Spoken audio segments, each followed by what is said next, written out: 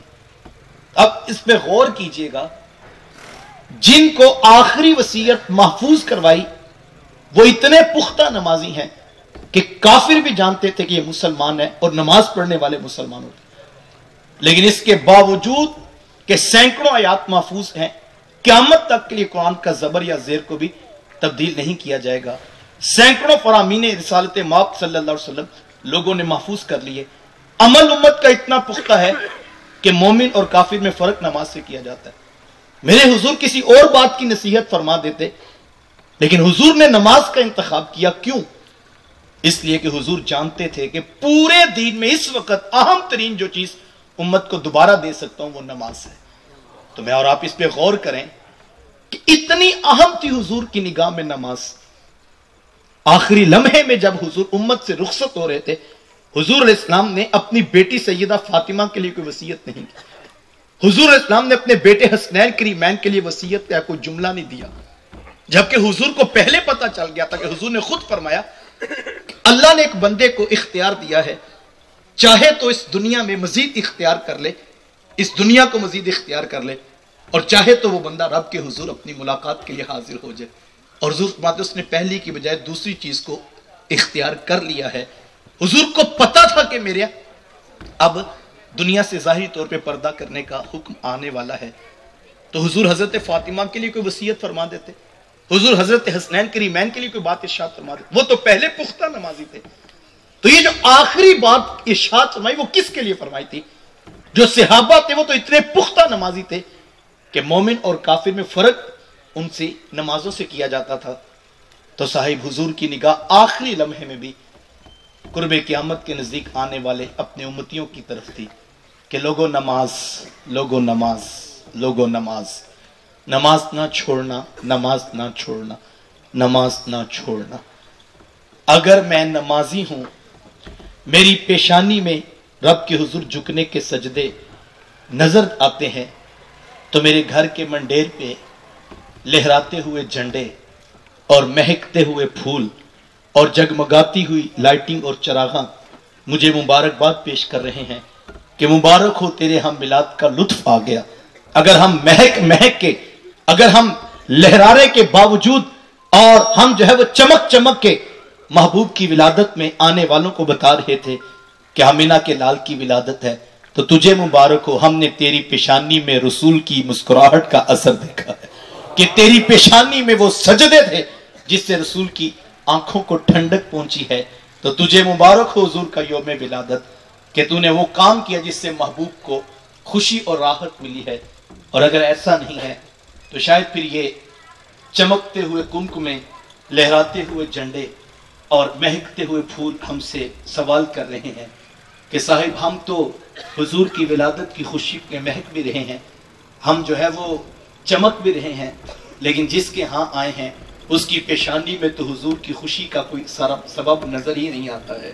تو پھر مجھے اور آپ کو آج کی پہلی چیز جس پہ پختہ ارادہ کرنا چاہیے، میں آپ کو دعوت دیتا ہوں، وہ چیز جس پر پختہ ارادہ کرنا ہے وہ نماز ہے.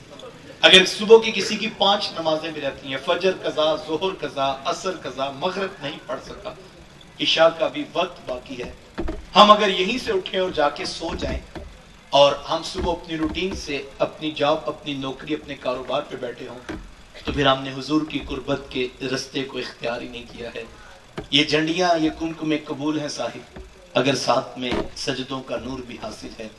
تو میں آپ کو دعوت دوں گا، کسی کی صبح کی 4 نمازیں قضا ہیں تو آج اس مجلس میں بیٹھے اتنی پختہ توبہ کی جائے کہ جب ہم گھر جائیں تو وضو کر کے دروازہ کمرے کا بند کر کے ہم پہلے فجر قضا کریں، پھر ظہر، پھر عصر، پھر مغرب اور پھر عشاء پڑھنے کے بعد ہاتھ جوڑ کر عرض کریں، مولا آج تیرے رسول کی ولادت کی خوشی میں نے تیرے رسول کا میلاد سنا ہے، تو کرم فرمانا، آج 5 نمازوں کی توفیق ملی ہے، زندگی کی آخری سانس تک مجھے حضور کی آنکھوں کی ٹھنڈک کا سما کرنے کی توفیق دینا. اتنی زور سے آمین کہو کہ آج ہمیں نمازوں کی توفیق ملے. یہ چیز حضور کو سب سے زیادہ پسند ہے، سب سے زیادہ حضور کو نماز پسند ہے. دوسری چیز جس سے حضور کا قرب نصیب ہوتا ہے، وہ سنیے حضور کی زبان سے، اللہ اکبر. میرے حضور فرماتے ہیں کہ مجھے یہ چیز بڑی پسند ہے کہ میری امت مجھ پہ درود پڑھے اور میرا رب ان کے اوپر رحمتوں کا نزول کرے. اللہ اکبر. حضور فرماتے مجھے بڑی بات پسند ہے کہ میری امت مجھ پہ درود پڑھے اور میرا رب ان کے اوپر رحمتوں کا نزول کرے. تو کثرت سے حضور پہ درود پڑھیے، اس سے حضور کا قرب نصیب ہوتا ہے.